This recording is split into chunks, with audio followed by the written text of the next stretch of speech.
Hi, Benjamin Sears here. Welcome to Movement Snacks, bite-sized morsels of movement, nourishing for both body and mind.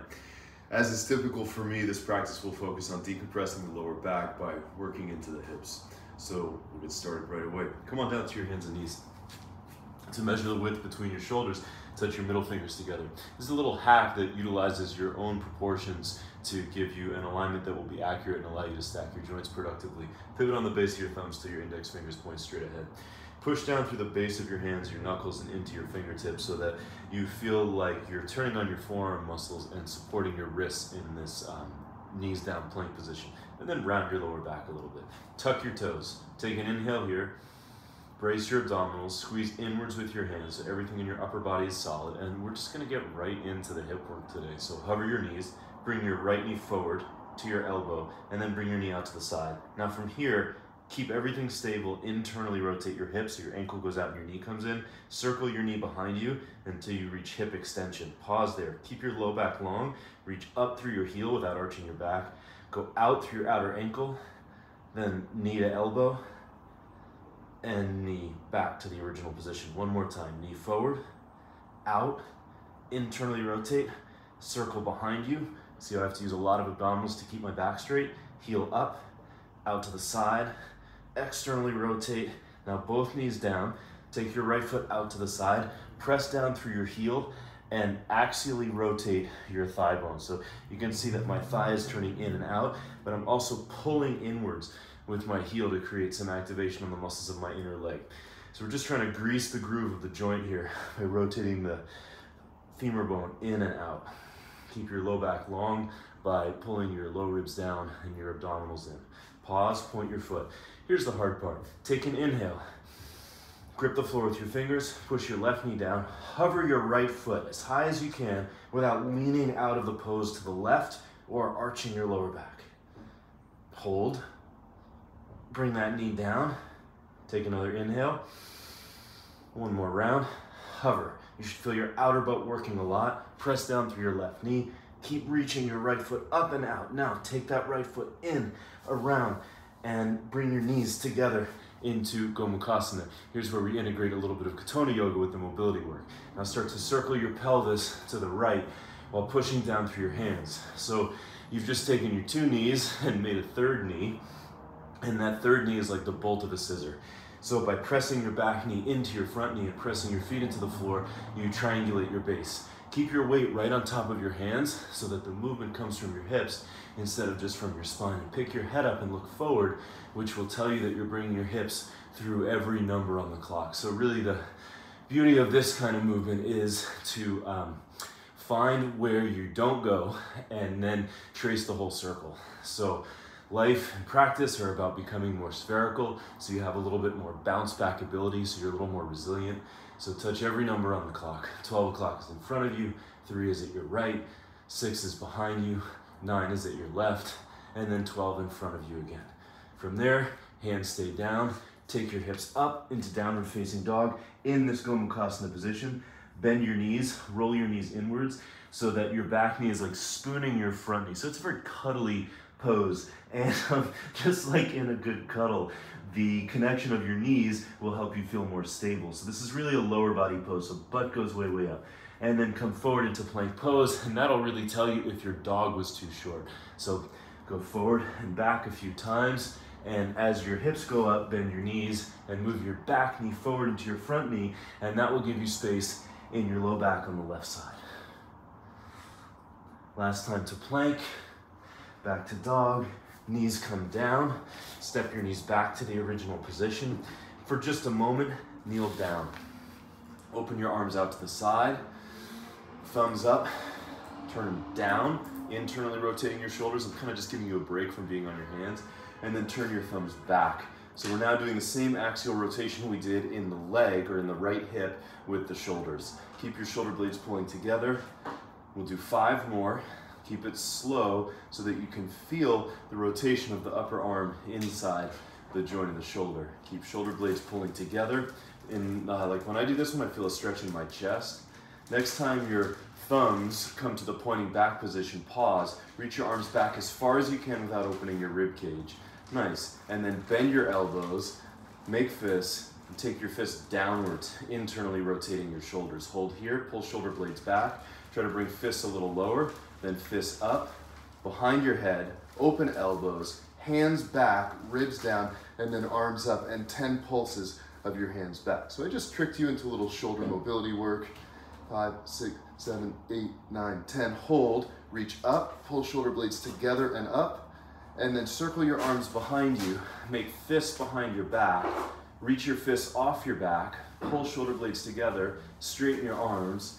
Nice, bring them out to the side again, and then forward in front of you. Now we go into the left hip. So first get that strong brace of the abdominals. So it's not so much a hunching of your whole spine. Instead, pull back with your hands so that a little bit you can pull your heart forward while you pull your low ribs together, and then inhale to make strength. Brace your abdominals, straighten your elbows, hover your knees. Left knee forward, out, internally rotate the hip, circle your leg behind you. See how my right knee is still close to the ground, and then heel up without arching your back, out to the side, knee to elbow, pause. You can do this with your knees on the floor if you need to. Knee forward, out to the side, internally rotate by leaning from your outer ankles, circle your leg behind you, pause, heel up, internally rotate, and then knees down. Take your left leg out to the side now, press down through the heel, and internally and externally rotate your thighs. So you can see my thigh bone is turning in and out. The whole time, press down with the knee that's on the floor and the heel that's on the floor. So I'm trying to get this pulling feeling from my adductors throughout the movement. Keep your belly in so that you're really isolating this movement in your hip. Nice, and then right knee to the center, left knee over, and circle your pelvis now to the left. So the left represents the lunar, or the more unconscious within your first nature. Your first nature is what you come into the world with, like your unique gifts, or the idea that like you have eyes, but you don't know how to read. And then second nature is scholastic, it's on purpose, it's learning to read. And then third nature is what you do with the integration of your first and second nature. So yoga is really a third nature game, because once you get first and second nature working together, it's like putting the button in the buttonhole at the center of your chest. First nature is lunar, pulled by the tides of the moon, a little watery, a little loopy. Second nature is stellar. It's daytime activities, stuff you do on purpose, going to work, going to school, keeping your word, signing a check. And then third nature is stellar. It's what happens when you put it all together. And then fourth nature, that's what you've done with the skills that you develop. Okay, take it up to downward facing dog in Gomukhasana. And I know it's so tempting to put your heels down, but then you'll lose the connection, right? So roll your right knee in and lift your hips up, and then come forward to plank and back to dog. We'll do that 3 times. So really what we're trying to do is find clean joint space in the body, because when the joints fold well, then not only is the practice neat, but it also is pain-free. Nice. Step your left foot forward, turn your right foot, and come up for Warrior 2. So this is one of my favorite sequences to work into the inner hip and decompress the lower back. So the thing that I really want you to focus on during this sequence is a lot of strength in your feet and legs, because that'll help support you. Interlace your hands behind your back and fold forward right in the center between your legs. Avoid the temptation to go towards your front leg, and instead use your front foot, in this case your left foot. Push down through your heels, even lift your toes, and use your left foot to push you away from your left leg, which I know will create the feeling of a lot of work on the inner side of your left leg, in your quads and your thighs. Grip the floor with your back toes, push down through your front heel, and try to glide your body away from your front knee so that you feel a feeling of decompression in your left low back. Take strength from up underneath your feet, like pull energy up through your feet into your deep core. Slide your hands onto your low back, and then just calmly put your hands on the floor. Stay in this Warrior 2 position, feet stay the same. Right hand goes 6 inches in, 12 inches in front of your left foot, left hand to your inner right thigh. Take an inhale, and then lean away from your front leg. And then feel for this arcing stretch of the left side of your back. Lean forward into your front hand. So imagine that you're in a busy class and you want to keep your butt on your own mat. I know there's a lot of work in your thighs here, so dig deep into the strength of your feet and put tension in your tension so that you're doing everything on purpose to support yourself and send the stretch where you want it. So these postures are like moving currency through your body instead of holding a position.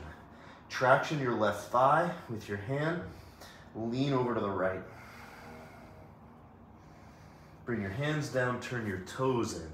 Bend your knees a little bit. Last pose in this vignette. Left hand to your right ankle, right hand on top of it, bend your knees, and lean over to the left. So it's tempting to pull yourself towards this leg, but this posture is more nuanced. Lean away from the leg that you're holding so that you feel the stretch in this arcing space on this left side of your back. Also, bend your knees a little so that you can operate the hinge of your hips. Head can drop. Tongue on the roof of your mouth. Lean away and to the left. And breathe into your left kidney. Feel for arcing your left ribs. And stay in your legs. So as I push my right foot down, there's this nice feeling of secretly moving my right knee forward, which puts me in the fold of my hips so I can find more space in my left low back. From there, walk your hands to the center, keep your knees bent, and take downward dog in this bent knee position. So stick your butt way, way up, and it's just stretching yourself over the frame. And then walk your hands back, hands to your hips, unfold yourself. We'll get you out of that left hip for a moment. Give yourself a hug, round forward. Right shoulder to right hip, that should give you the same feeling of stretch in the left side of your back. Turn to the right, come upwards, but pull your ribs down. Turn to the left, left shoulder to left hip, round forward, grip the floor with your toes. Again, right shoulder to right hip, then come up to center, turn to the right. The nice thing about this wider leg position is it's harder to turn your hips, so you really can stay square in the twist, and then up without arching your low back.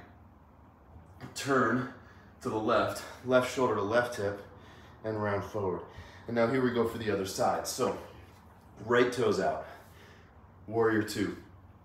Warrior Two is really about creating enough energy through both feet that you can center yourself. So this sideways is the lateral axis of the pose. So feel that from center, you're pulling the pose apart in both directions, and then take your center and bring it forward underneath you so that the vertical axis of the pose is like truly vertical. Interlace your hands behind your back, and then take it slowly to fold forward right in the center between your two legs. So this is a true humble Warrior Two when you go right in the center, because the positioning of the hips should really dictate the trajectory of the spine. Lean away from your right foot, and then just think that like the purpose of this metaphorically is to balance left and right sides to find center. So it's not about leaning over to the right and going all in my right hip. I want to be in both hips and use my first nature and my second nature to connect with my stellar nature. Bring your hands to your low back and then to the floor, all super calm. 6 inches in, 12 inches in front, and then lean into this hand as much as you don't want to. Right hand on your inner thigh. Push down through your heels. So you see how I just turned on that muscle of my calf? I want to keep that active because it supports my knee. And then head can drop and just lean away from the leg that your hand is on without sticking your butt out behind you. So think that your whole trajectory is out over your left hand, but your head can relax so that really you can focus on the work in your first floor. Lift the arches of your feet, lift your perineum. That'll integrate your first and second floor. And then put your tongue on the roof of your mouth, and that'll integrate your second and third floor so that all through the middle of you, you really are on a thread of self, on a Sutra Atman. Traction your right thigh, but at the same time, so there's always two movements. Even if I traction my thigh out that way, I'm still pulling my sitting bone towards my other sitting bone. Hands down. Bend your knees a little. Good. Bending your knees is a conjunction in the middle of a sentence. It's like, oh, and I can grab my foot without having to jam my knees. Lean to the right. This is like a rock climber's grip on your left hand. So the tempting thing is to kind of go over here, right? But now I'm activating this muscle to pull. And what I want to do is actually instead keep my hips square and use my left knee to turn me, and then I can arc my ribs away from my left foot. This is such a nice sequence to unwind your back. Very secretly and subtly back bend your butt. Tongue on the roof of your mouth will open your airway, drain your nasal cavity, stimulate your pituitary gland. Without rushing through your exhale or forcing it, inhale into your right kidney.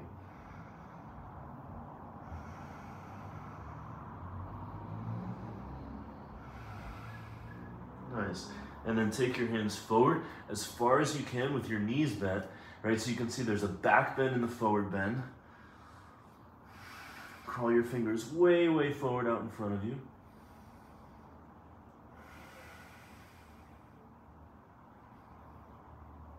Nice. And then walk your hands back. Slide your feet together. Come down into a squat. Put your elbows on your knees, armpits rather on your knees. Lift up halfway. Chest forward. Triceps into knees. Think that your knees go forward and your butt goes out. And then take your hands and crawl them forward again. And keep this contact between your body and your legs, because that'll give your upper body a template for the stretch. So the asanas are like frames, and your body is a canvas that stretches over the frame. And this one will really challenge your hips. Your hands could be up on blocks, right, to make this a little easier. And then walk your hands back, grab your elbows and be in a hang. Bend your knees. Rock back to your heels. Explore the past. Go forward to the balls of your feet, take a risk.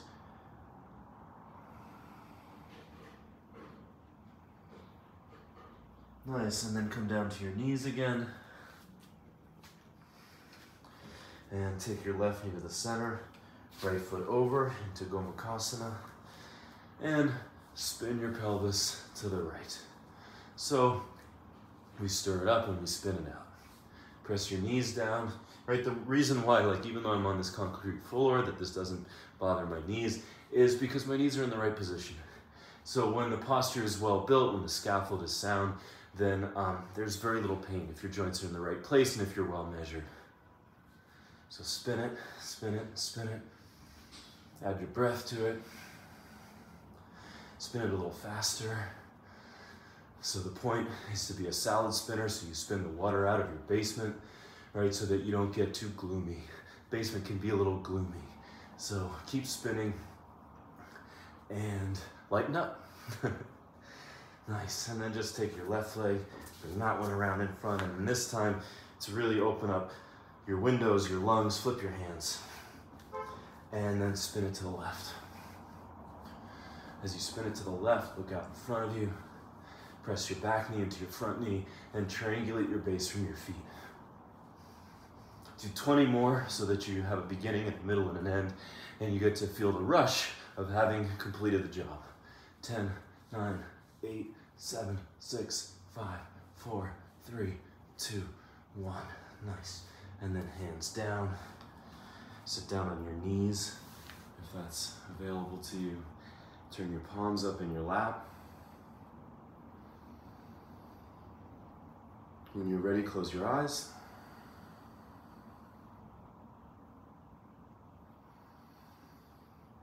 So one of the real superpowers of yoga practice is the ability to be in the center of your circumstances and manipulate your mind in a way that allows you to make the most of your time. So imagine that at your left hand is the morning, is 6 a.m., and at your right hand is 6 p.m. So learn to be in the center of it all, and inhale from your left hand in front of your body to your right hand. And then exhale around your back through your nose, and imagine that night passes behind you and land back in your left hand at 6 a.m. From 6 a.m., inhale in front of you. High noon is right in front of you. 2 p.m. is where your heart turns to catch a little glimpse of joy. And then land in your right hand and exhale around your back slowly through the dark night, the early morning, back to 6 a.m. at your left. So every inhale goes in front of you.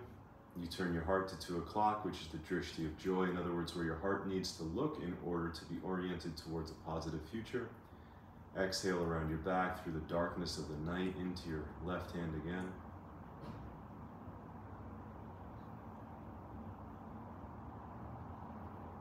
And so, whatever you're trying to accomplish in your life, you have to do it again each day, right? So each day is a little odyssey, each breath is a little odyssey. And just like the myth of the Odyssey, there will be all sorts of trials and tribulations, and it can take a long time to reach a goal. So you don't just drive until you run out of gas, you drive until you reach your destination, which means that you might have to stop for gas, snacks, change your technique along the way, adjust for the weather. See the day in front of you, exhale around your back, the night passes behind you.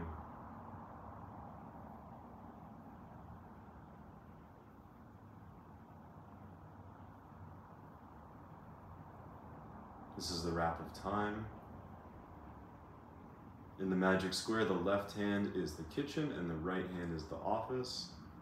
So you can also jump the metaphor and think that you inhale in the kitchen in the morning where you have breakfast at home. The day passes in front of you as you move into the office, and then you leave the office and prepare for the evening.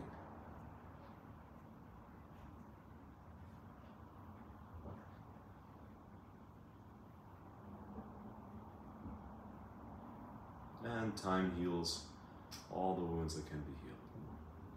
Let your palms rest in your lap. Let all the visualization go.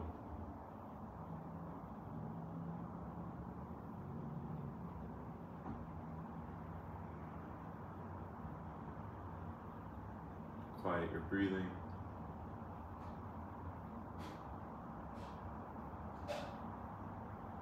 Bring your hands to prayer.